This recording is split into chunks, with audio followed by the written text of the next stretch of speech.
a pure capacitive circuit, a capacitor, or in a purely capacitive circuit, we have a capacitor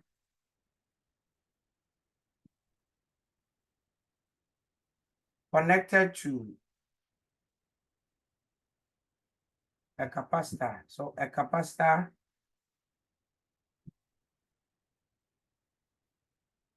is connected to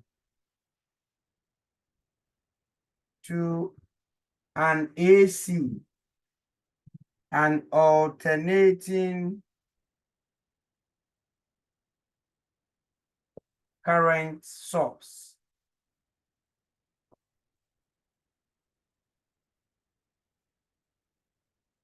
And this is the embodiment of a purely capacitive circuit. And when an AC is passed through a capacitor, we understand that the AC charges the capacitor in one directional flow and also discharges the capacitor in the other directional flow. So in effect, no current or no work is done. And so we realize that we cannot use an alternating current to charge a capacitor. This is because the capacitor gets charged in one direction and then gets discharged in the opposite direction. So AC is not used to charge a capacitor. The reason is that the capacitor gets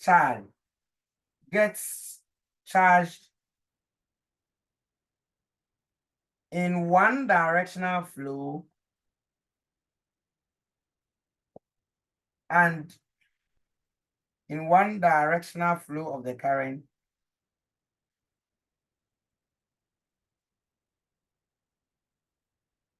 and discharges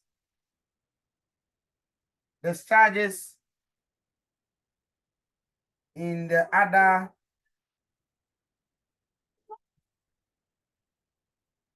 directional flow of the current.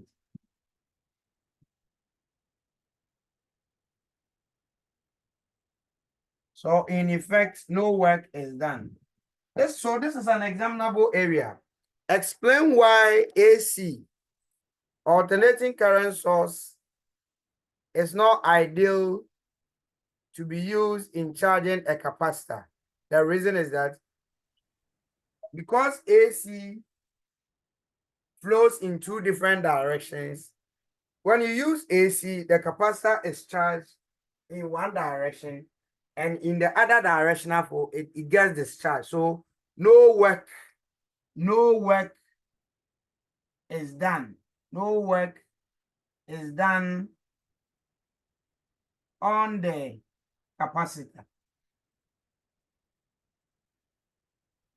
And so we realize that for a purely capacitive circuit, the current leads the voltage drop across the capacitor.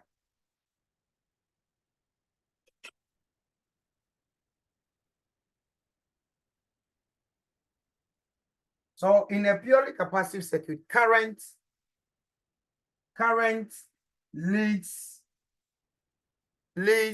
the voltage drop. Leads the voltage drop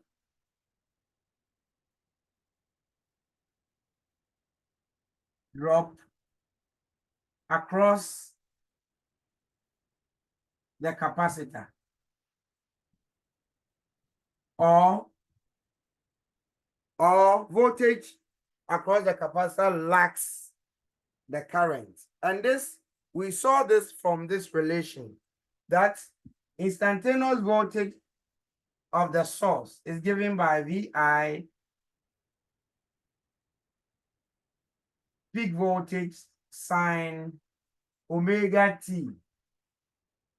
The instantaneous current of the source is also given by I maximum or peak current times the sine of omega t. So these are the instantaneous, what the source actually produces.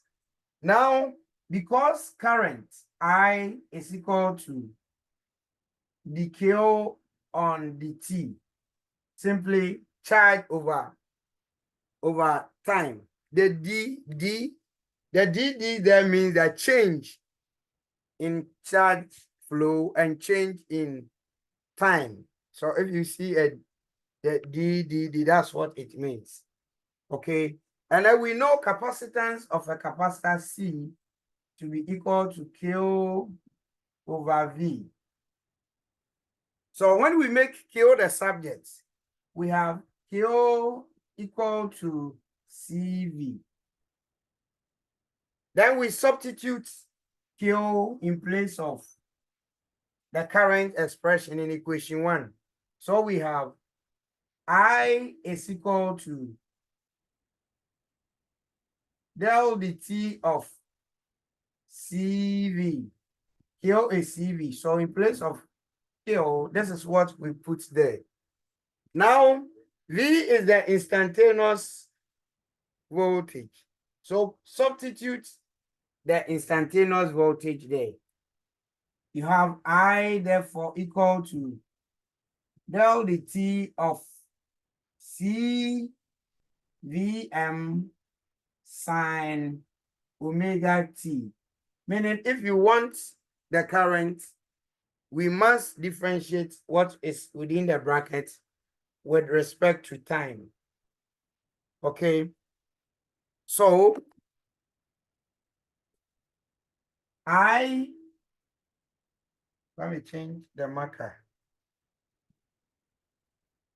I is equal to, in differentiation, coefficients are not affected by the differential.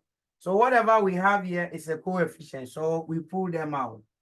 CVM, meaning M is a subscript, meaning we have del dt of sine omega t. What we have within the bracket is actually function of a function. Omega t within sine omega t. So the differential of that is equal to CV subscript M del dt of omega t times del dt of sine omega t. I'm applying differentiation. If you differentiate omega t, you have omega. So omega out times CV subscript M. If you differentiate sine omega t is equal to cos omega t. And this is the changing current flowing through within the circuit. Okay. Then out of this, we realize that I actually is equal to omega C Vm times cos omega t. This is the peak current. This is equal to Im. So we equate Im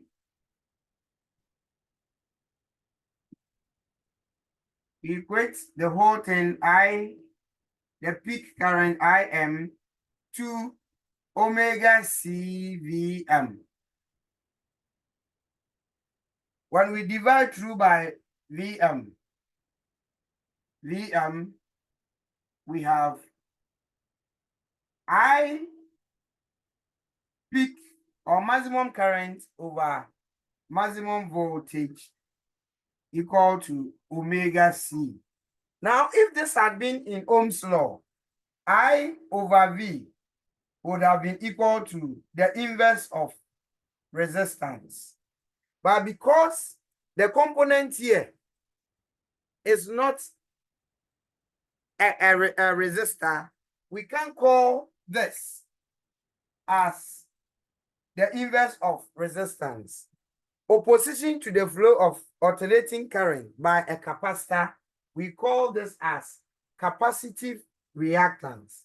So this ratio, I over M, however, yes, this will be capacitive, the inverse of capacitive reactance. But then, one thing you have to note is that current and voltage are always expressed in RMS value.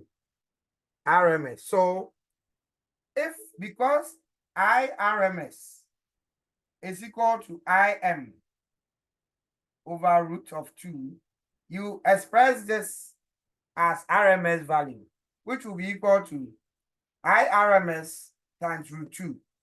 So the numerator is actually equal to IRMS times root 2 over the denominator. We also express this in terms of RMS value, not the peak value. And so VRMS is equal to V peak or maximum over root 2. So this would also be VRMS times root 2 equal to omega C. This and this cancels out. And so the root mean square current from the source, root mean square voltage, will be equal to 1 over XC. As I said, if the component had been a resistor, we will call this as the inverse of resistance. But because it isn't a resistor, but it's a capacitor, we represent that by a different notation. That is XC.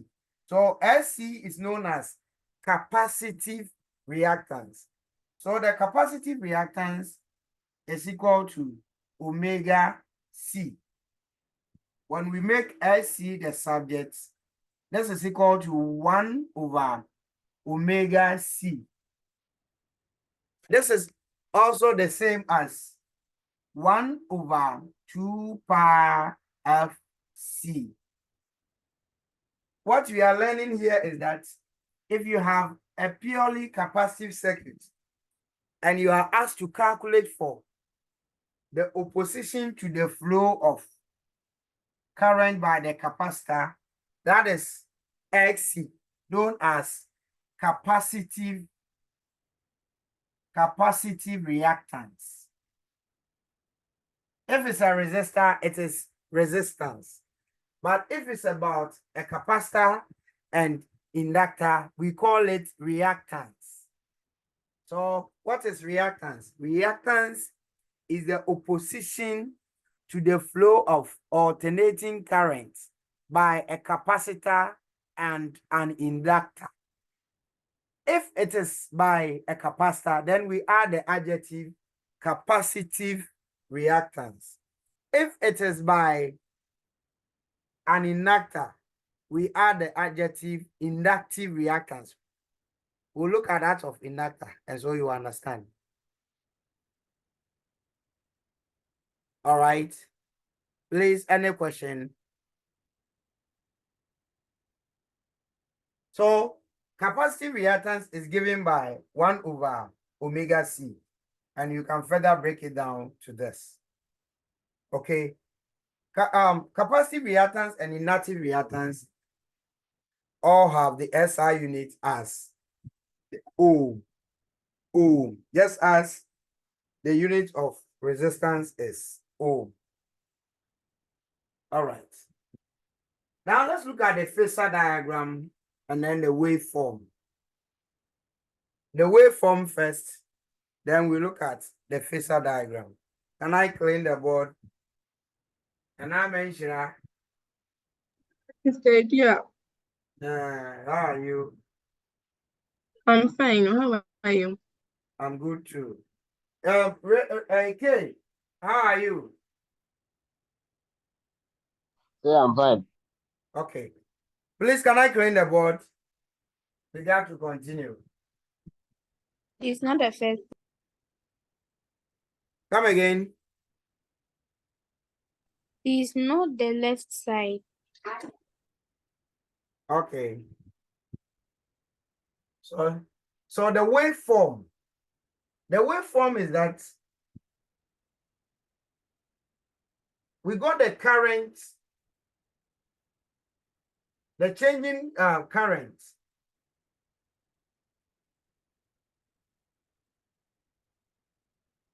The current which leads the voltage as this. The current is given by code I is equal to the peak current I maximum cos omega t. And the instantaneous voltage is, this is the current flowing through the capacitor, okay, across the capacitor, and the instantaneous voltage is this, I Vm sine omega t. When you plot, Okay, thank you. when you plot the two on the same graph against time, let's plot current and voltage on the same axis. This is what for one cycle. Let's do it for one cycle.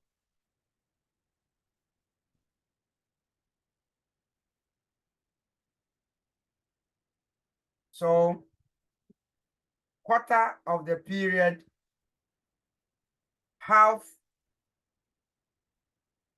3/4 of the period, and then the period. Let's draw it for current first. The maximum is Im. Then the minus of this.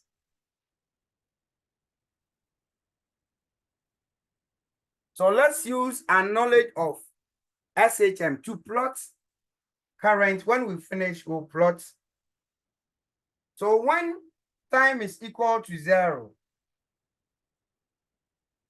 current is a cosine function. It will start from maximum. When t is equal to 0, you have cos of 0. Cos 0 is equal to 1. So I is equal to the peak value.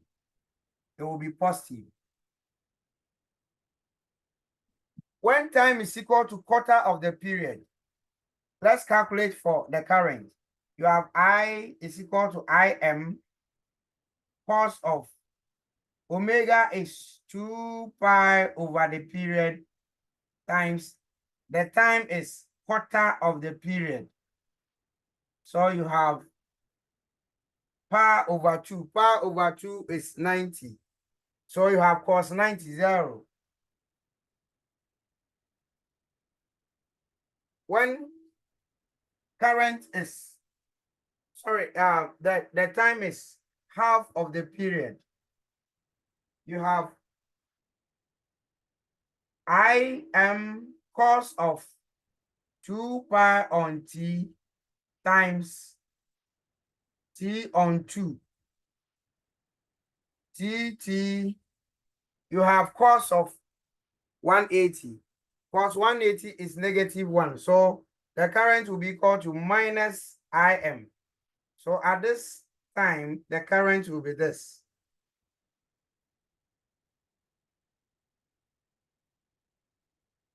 Now,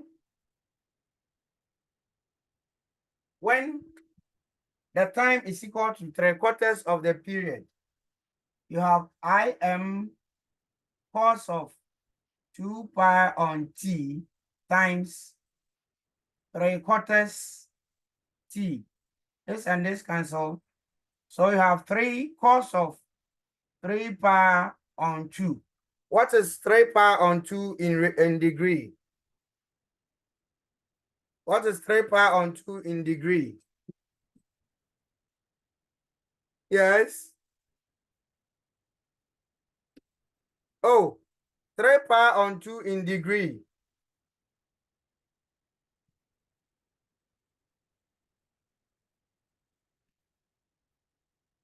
In Gerard. Hello. I'm coming. I'm calculating. Ah, this one too. We've passed this. Don't waste time. 3 pi on 2 in degree. This is 270. This is 4.7124. Please, No, I'm sorry. this is 270. 3 Hey. pi on 2 in radian. When you are converting it to degree, this 270. Oh, okay. Gerard, you don't have to waste time with this. We've bypassed this thing. So what is cos of 270? What's cos of 270? It's 0. So 0.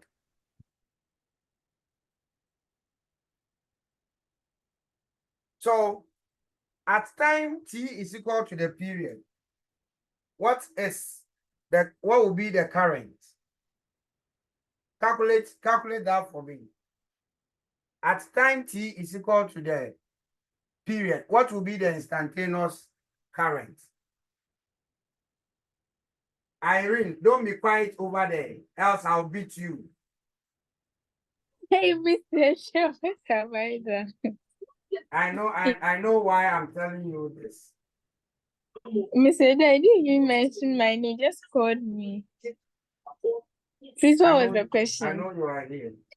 I said, what is the instantaneous current at time t is equal to the period?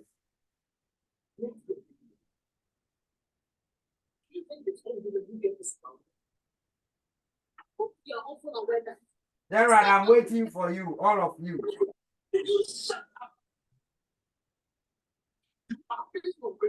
Irene, put off your TV. Sorry. Yes. Service is 0.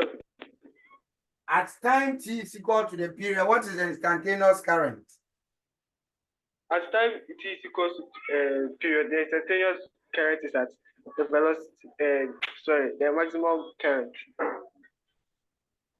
Okay, so Andrea, are you there? Yes, please. Are you lost? No. Okay, so at time t is equal to the period, we have I equal to I maximum cos of omega is 2 pi on t times t. So this and this will cancel. Isra, what is 2 pi radian in degree?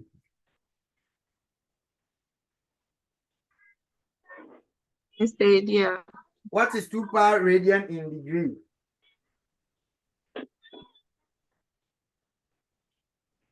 Irene, what is 2 pi radian in degree?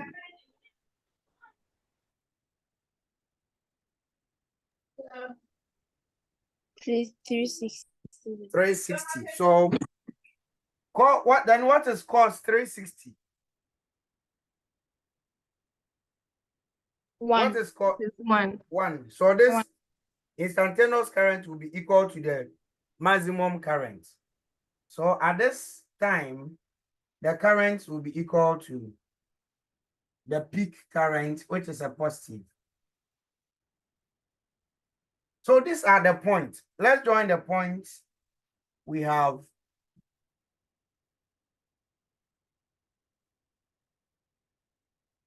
so this is the current flow for one cycle. I said we are plotting both on the time axis. So we've done that for current. Let's do it for voltage. V is a sine function. The peak would be Vm. So I am again Vm. I am negative, Vm negative. Meaning we are plotting both. That is why I have both peaks. Once this is a sine graph, at time t is equal to 0, the voltage will be 0. Sine graph always start from the origin. What will be the voltage at time t is equal to quarter of the period? What is the voltage at time t is equal to quarter of the period? Quarter t. Calculate it and tell me. Okay. Everybody get involved in the calculation.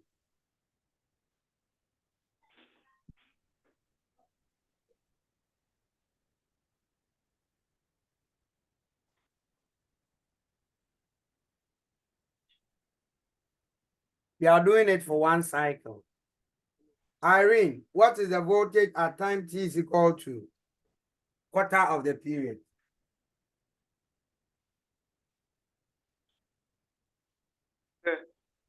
Yes. At time, quarter of the period, it will be maximum. That's 1 at the maximum velocity. So it is not velocity. V is voltage. Hey.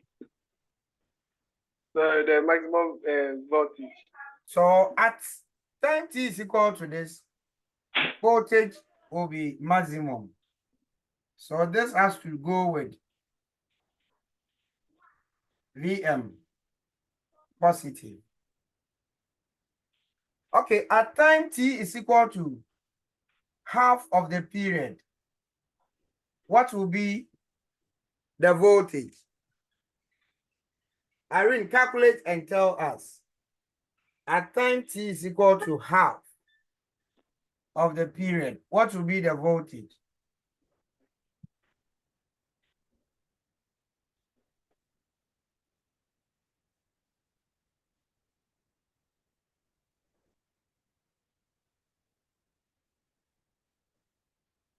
Who is gone? You were 5. We have 4. Who is gone? Shira. Okodin Shira.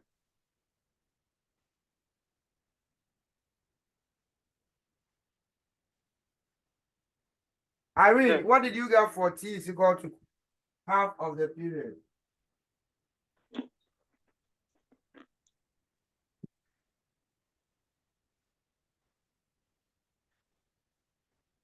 Irene.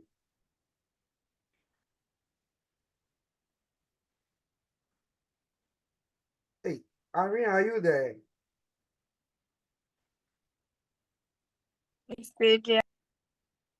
So you won't mind me.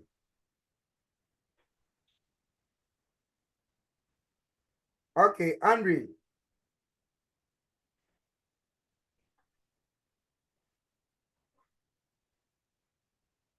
Andre. Hey. Andre has gone. Andre has gone to the laundry. Yes, Gerard. That's going to be 0. So at time t is equal to half, Yeah.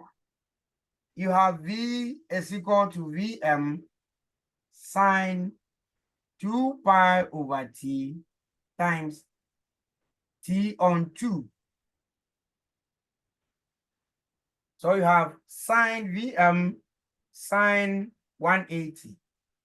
Sine 180 is 0. So this time goes with a voltage of 0. Okay. Watch. If you don't understand, watch, you follow. Okay. What about at t is equal to 3/4 of the period? What is the voltage when t is equal to 3/4 of the period? You can even predict. This is zero. This is maximum 0, maximum 0. Okay. Over here, it will be maximum, but it will fall. So V will be equal to Vm sine of 2 pi on t times the time is 3/4 of t. So you have sine 3 pi over 2, and that is 270. Sine 270 is -1. So the instantaneous voltage will be equal to minus of the peak voltage. And so this will go with a voltage equal to the negative of the peak voltage. We did this very well in SHM. That's why, Irene, I'm calling you. Then, Mr. Dear. yes, what is it? Mr. Dear, don't do this to me. Answer you. When I called you to answer, you didn't mind me. Mr. Dear, sorry, it's not me. At t is equal to the period, what is the voltage?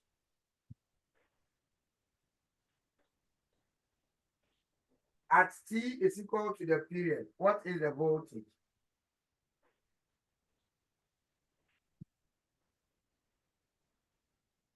Yes, do it and tell me. This was the question. At t is equal to the period. At Insurance. t is equal to the period, what is the instantaneous voltage?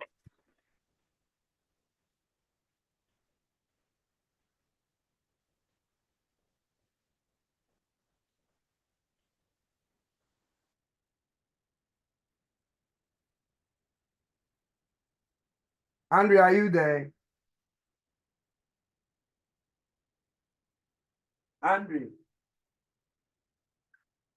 Oh, she has gone to the laundry. Hey, Mr. Dear.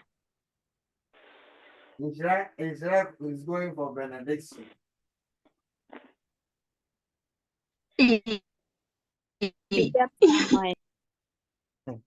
Yes.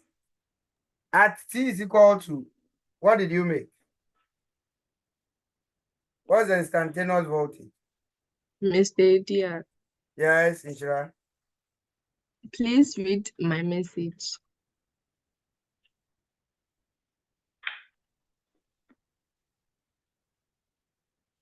Come again.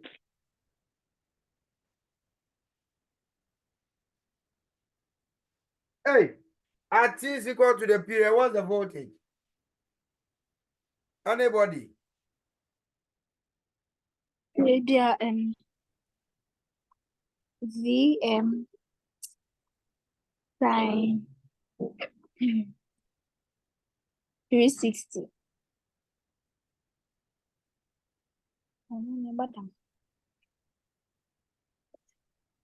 Gerald, what is the voltage? Mr. Dear, I was saying it too. Tell me. Or I didn't. Please, I said VM sine 360. What is sine 360?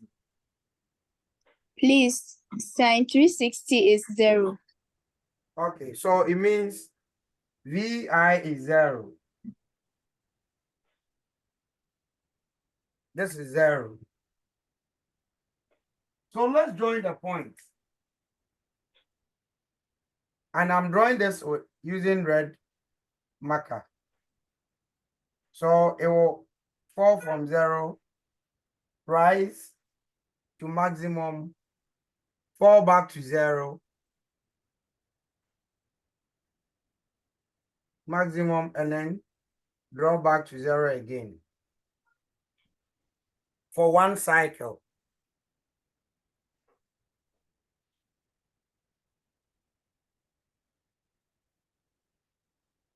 So this is the waveform. Okay. Today, I think I've given you a better waveform. than yesterday. Now, you see the time. The time can also be expressed as angle.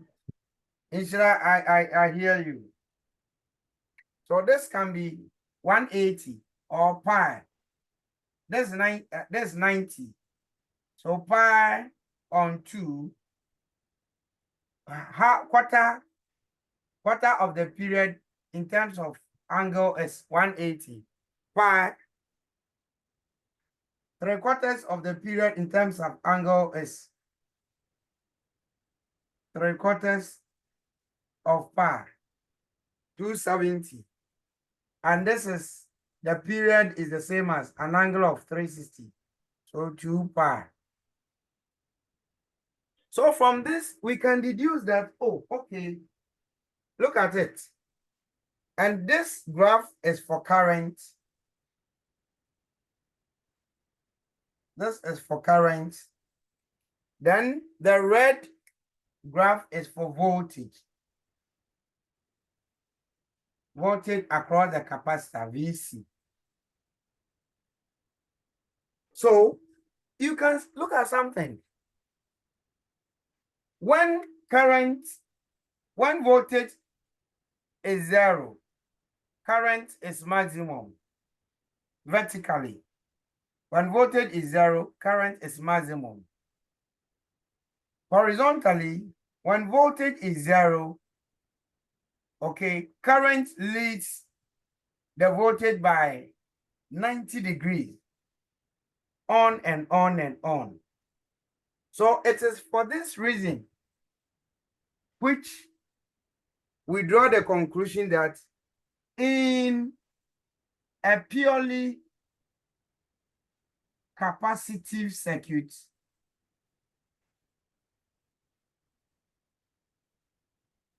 the current leads the voltage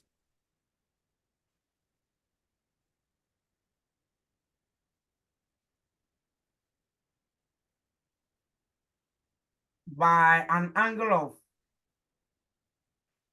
90 degrees, or pi on 2 radian. That's the reason.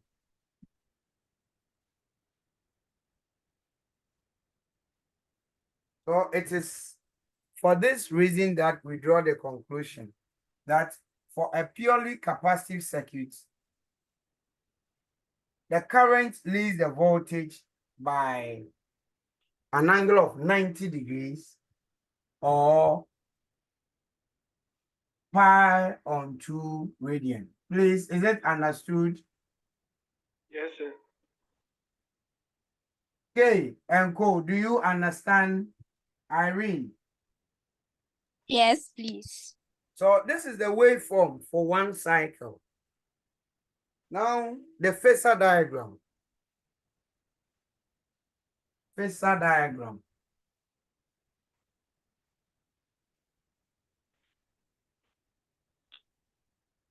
The phasor diagram, we are looking at the relationship between the voltage across the capacitor and the current flow.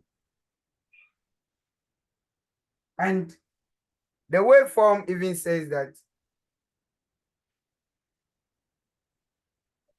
hold on, I'm coming on.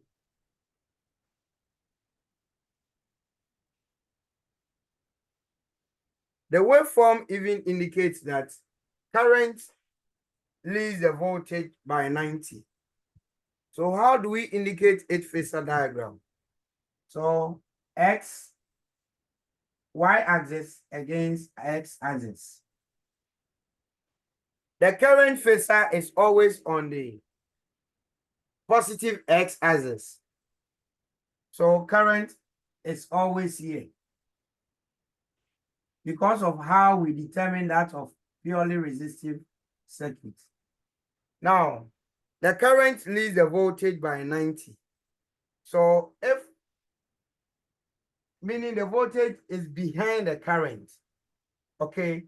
Now, when you measure 90 from the current up, you are saying that the voltage leads the current, but over here, the current is ahead by 90. So you must place the voltage below. When I measure 90 degrees from the current, I determine the voltage. So for a purely capacitive circuit, please, another way of representing the same thing is that I can also bring the current to the x-axis, negative x-axis, because vectors are equal when their magnitude and direction is the same. So current can still be here. I haven't changed the direction. It's still to the positive. And then you bring voltage like this, VC. So this is the phasor diagram for a purely capacitive circuit, indicating that the current leads the voltage by 90. Gerard, mute yourself.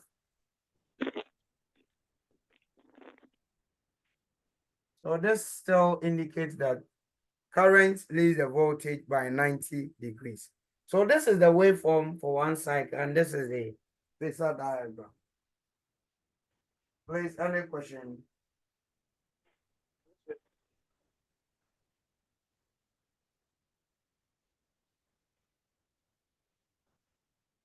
All right. Then let's look at a purely inactive circuit. So we are looking at all of them one after the other, and then effect of current in them. We've done it for purely resistive circuits. We've also done it for purely capacitive, and let's do it for purely inactive circuits. So here we are passing an alternating current through an inductor.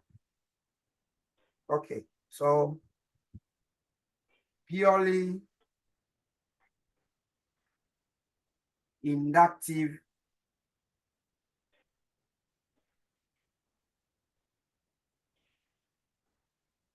circuits. So a purely inactive circuit has an alternating current connected to the inductor. So in a purely inductive circuit,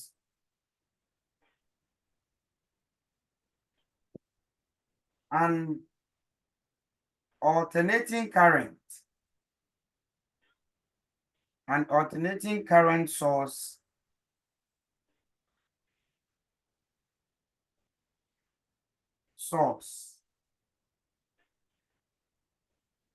is connected to an inductor.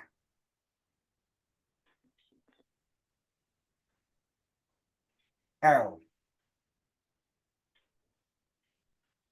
So an inductor in a circuit is represented by this. So when this is an inductor,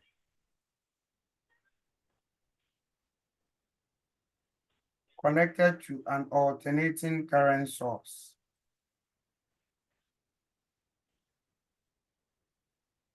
The inductance of the inductor, L,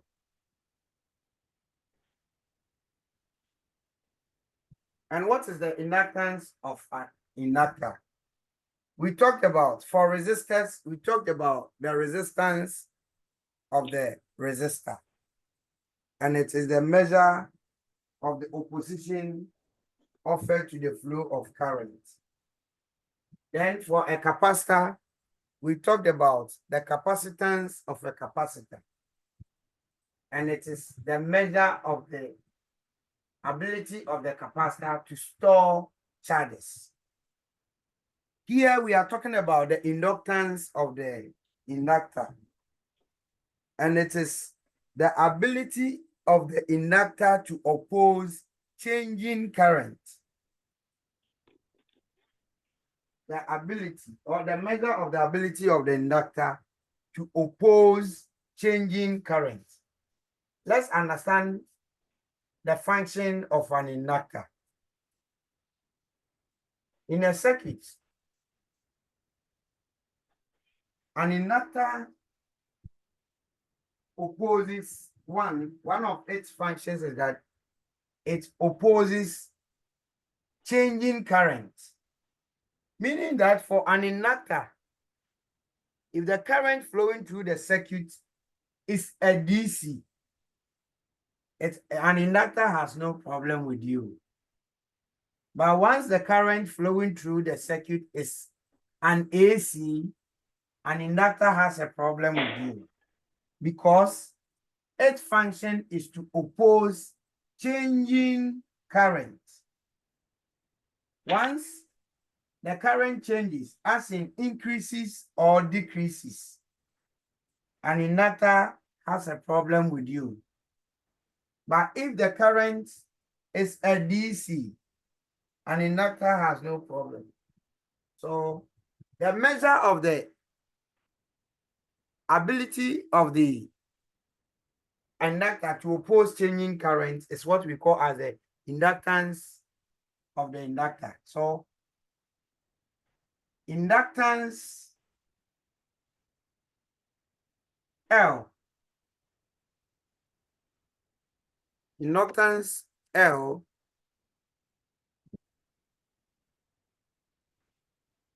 is the measure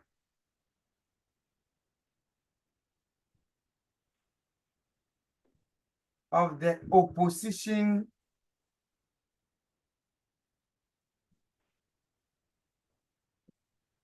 offered to changing current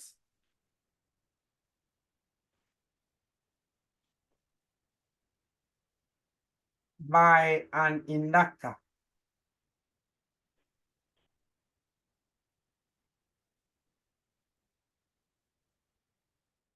So it's a measure of the opposition offered to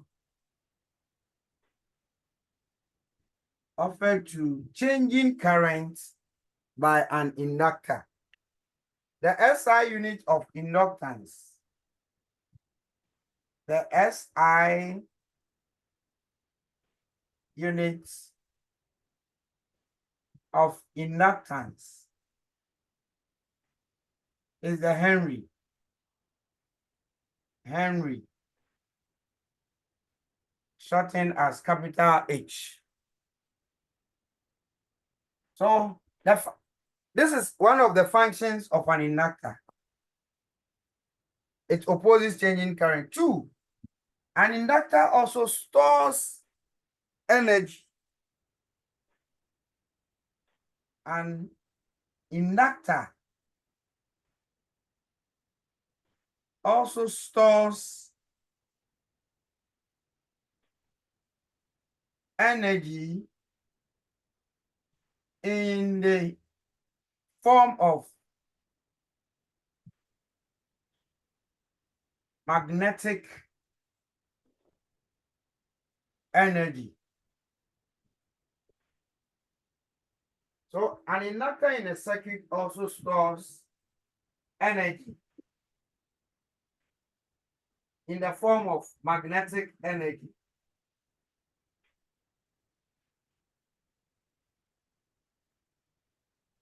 How does this stores energy? If you have a circuit and you connect, if you have a circuit and you have a resistor connected in series to a bulb. This is a bulb connected to AC.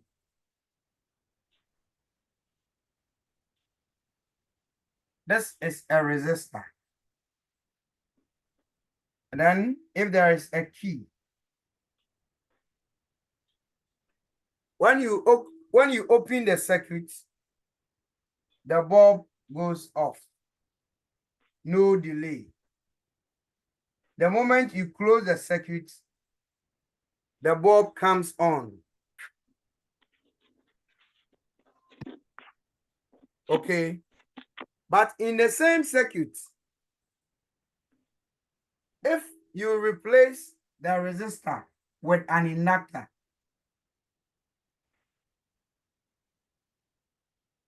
this is what happens. If we are to replace the resistor with an inductor, and then you close the key,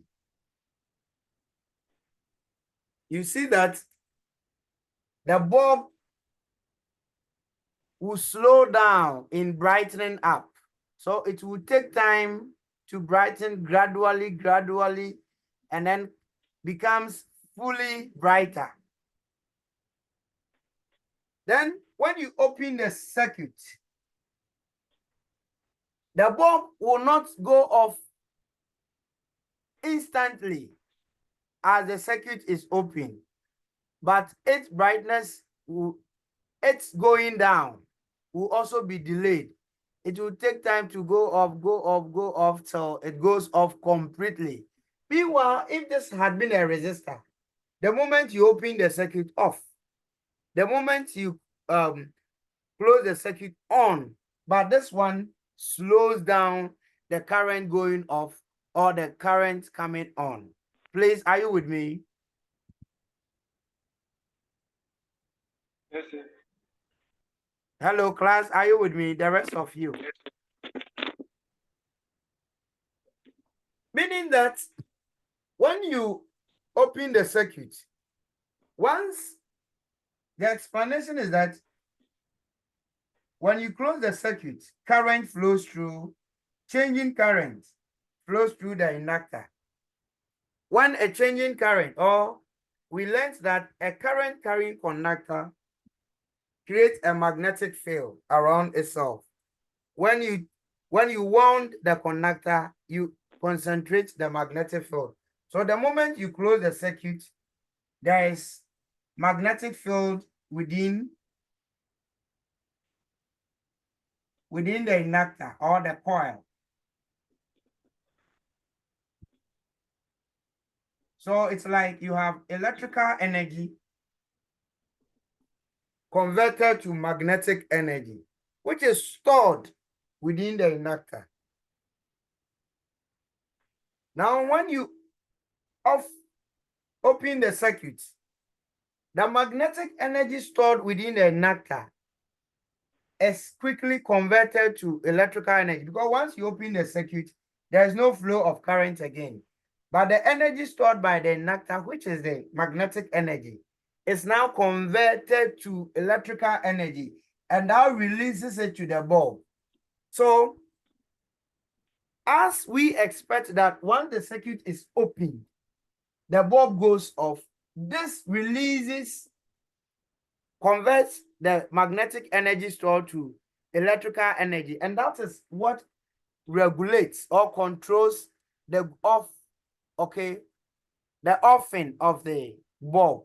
So it will release the electrical energy to it till the electrons die out completely, then it goes off. And so because of this property, we can say that an inductor stores energy in the form of magnetic energy, so that when there is no flow of current, it releases the magnetic, it converts it to electrical energy and supplies it to any source. Please, are you okay? Sir. Hello? Sir.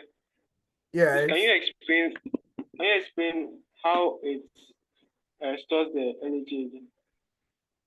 I told you that we've learned that a current carrying conductor has a magnetic field around it. Yes, sir. So if under electromagnetism, if this is a conductor and we pass current through it, there is magnetic field around it. Okay? Whose field is, and this is such that when you place a compass around it, the compass needle will be deflected to show you the direction of the magnetic field. if you want to increase the magnetic field, the same conductor should be called as a wound wire, a solenoid. So if you want to increase the magnetic field, coil it. So that is what has been done here, which we are calling as inductor. Now, the moment you coil it and then you pass current through it, you are creating an electromagnet. There will be the concentration of the magnetic field within the coil. So this implies that the moment you pass current through the coil, which is a conductor, you are converting the electrical energy to magnetic, energy within the coil. But this magnet is that it can be on and off.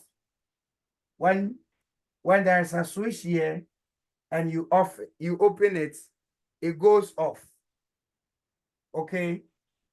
When you close it, it comes on. That is what has been done here. So the moment you close the key, there is magnetism within the coil. And that is what I'm saying as converting electrical energy to magnetic energy. Now, when the circuit is opened, the magnetic energy stored is converted to electrical energy. And that is what is supplied to the bulb to delay its going off when this is opened. Okay. Is that okay? Yes, sir. And this is the explanation of the second function, which is the storage of energy. It's as if I'm only talking to Gerald. What about the rest of you? Are you there? Irene, Sappho. Yes. Yes, sir. Oh, Mr. Dia, please, I'm here. you don't even talk. Okay, so There's no me one here. but no, it's when you are teaching and you expect feedback from your audience and it's not coming, it doesn't motivate the teacher. Mr. Dia, we And Kasakwa Namdo. Okay, so that is the function of an inductor. So an inductor in a circuit, okay, opposes changing current. So long as the source is AC, it would oppose the changing current within. If the source is DC, an inductor has no problem with you. Okay, later in electromagnetic induction, you understand much about this. So when we connect an AC to a DC, this is what happens. Over here, the current, the current is opposed. So the voltage drop across the inductor, VL, leads the current flow.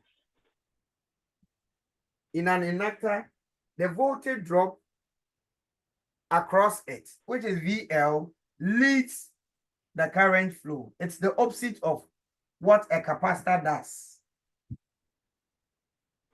In a capacitor, current leads the voltage drop across the capacitor. But in an inductor, the voltage drop, because the current is opposed, the voltage drop, leads. So let me give you some notes. In a purely inactive circuit,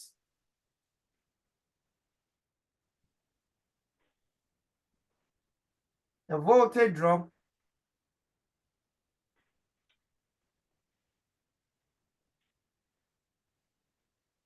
across the inductor VL leads the current.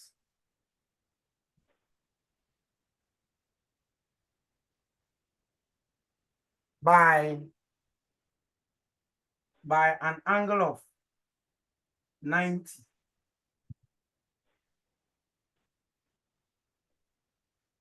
And we shall also see it.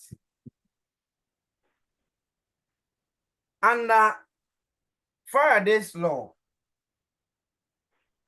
the voltage drop across an inductor is directly proportional to the changing current, the I on dt. So this voltage drop is directly proportional to the changing current flowing through the circuit. The current is alternating. So the drop is directly proportional to the I on dt. VL is equal to a constant of proportionality times the I over dt.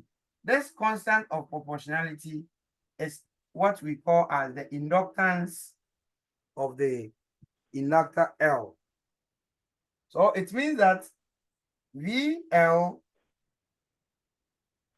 is equal to L di over dt.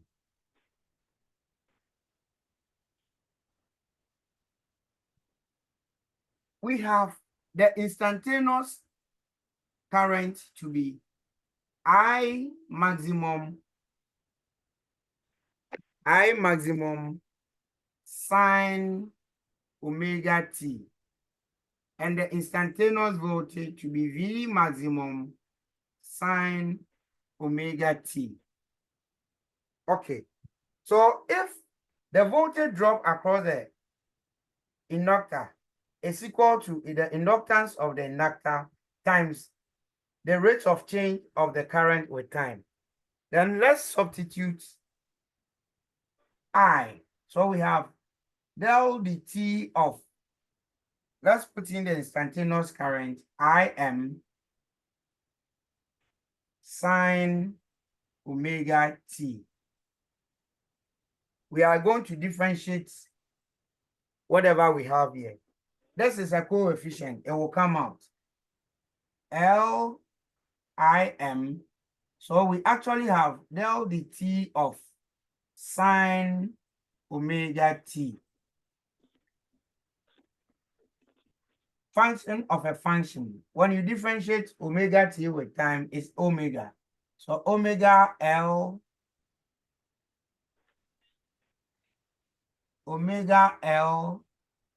Im. When you differentiate sine omega t, this is cos omega t.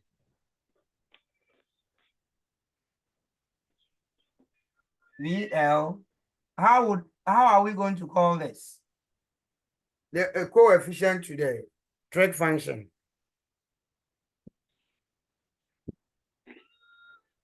What name do we give to the coefficient of the trig function?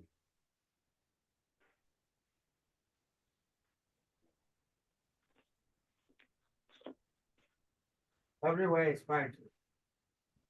What name do we give to the coefficient of the trig function?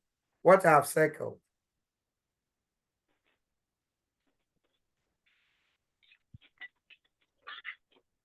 Hey,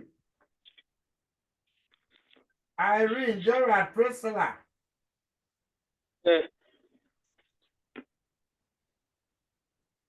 I'm listening.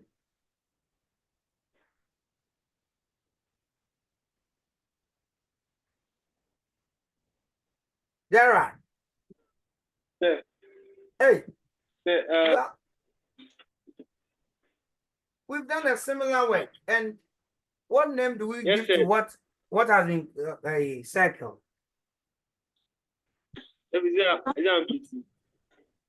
Amplitude is a displacement. This is the maximum voltage or the peak voltage. You want me to say it before you re-echo it? No, say wait. Say please. This one for the maximum voltage, it's a sine, but this one is cos. So how Whether sine or cos, any value before the trig function is the maximum quantity, whether sine or cos, any number or coefficient before the trig function is the maximum quantity. Okay. So this is Vm. Vm is equal to omega L Im. Divide through by Im.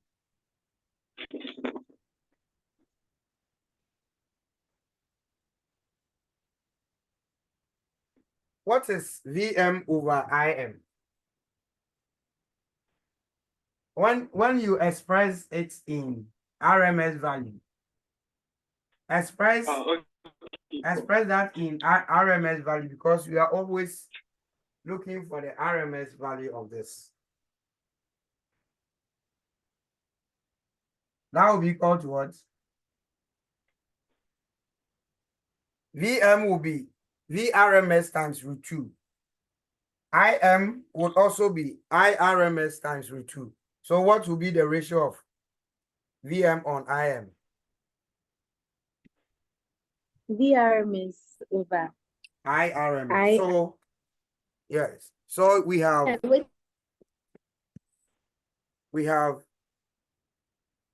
VRMS over IRMS equal to omega L. Now what will this give us? VRMS over IRMS. What will that give us? If it had been, the component had been a resistor, how would you call this ratio?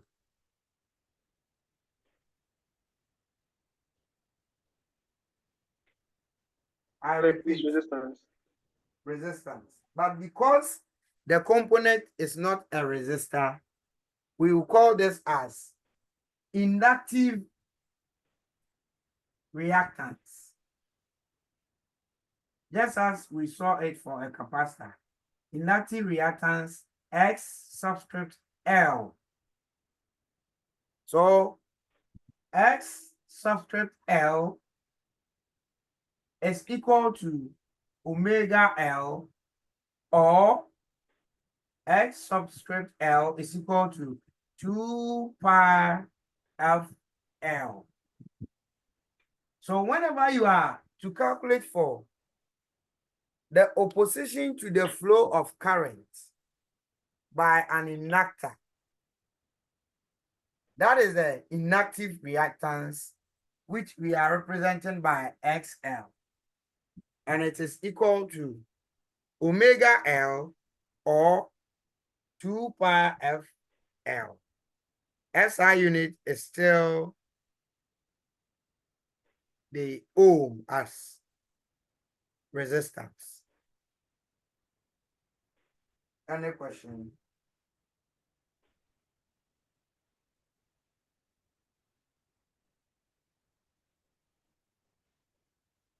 Any question?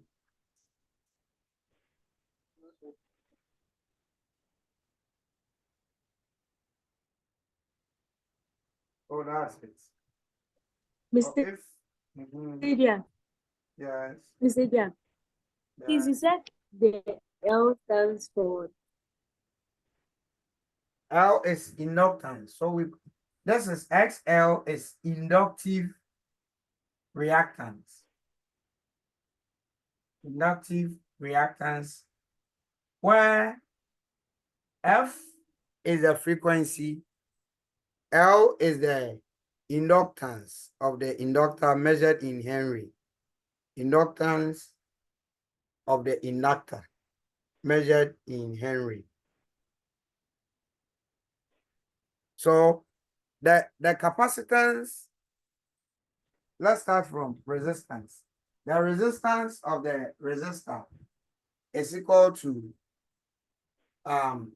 VRMS over IRMS.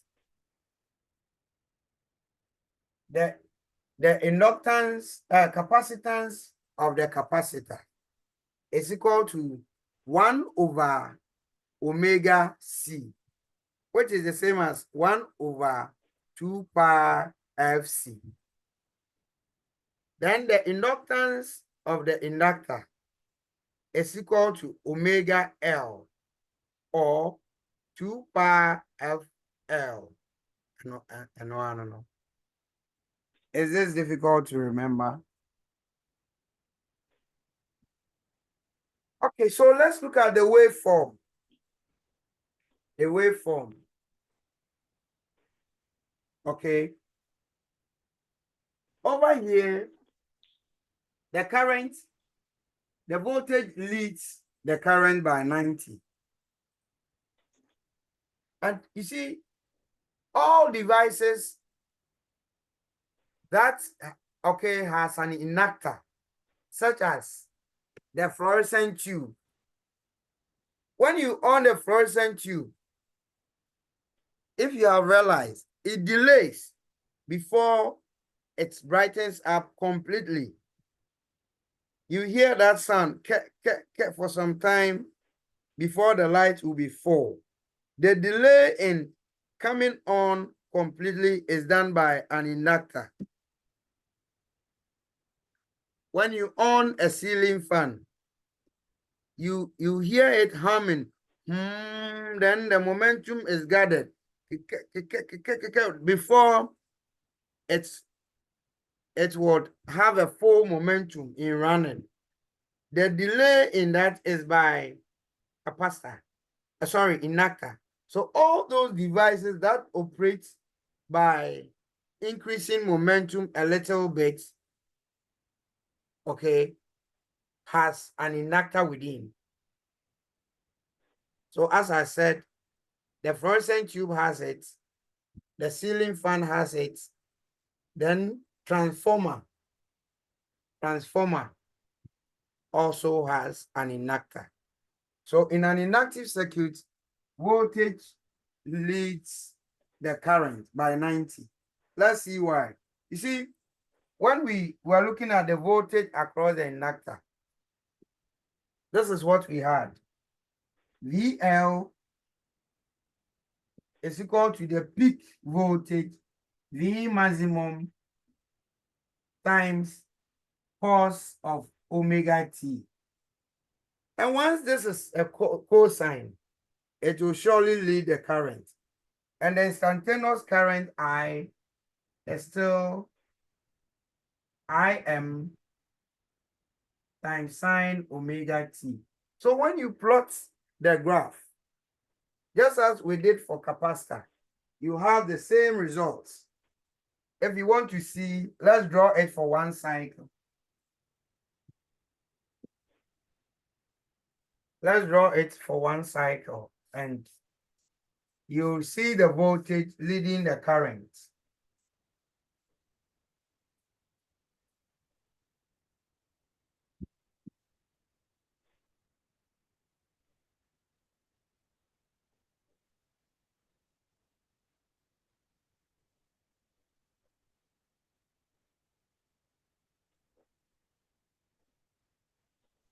You can draw it with time or angles, because omega t is actually theta. So let's plot these two, current and voltage, against time, just as we did for a capacitor.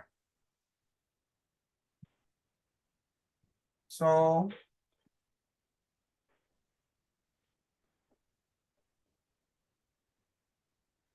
quarter of the period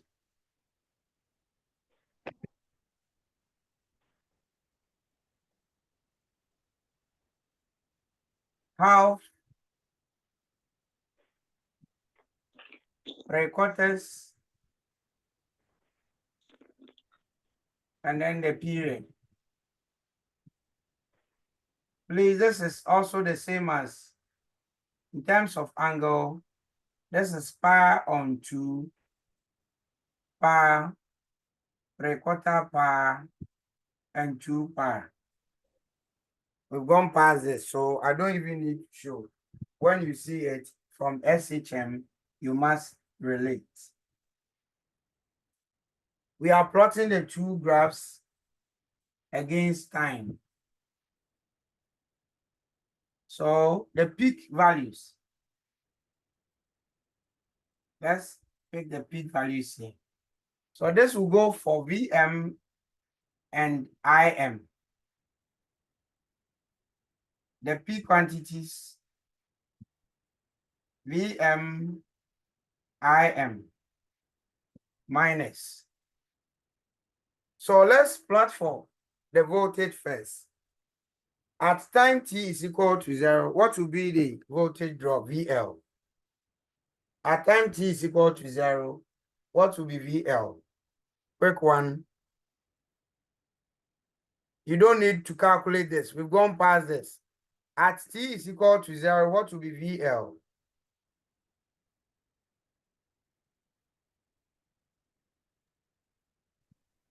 Hey, are you V. with- eh? V. Priscilla, if you are saying a speak, no.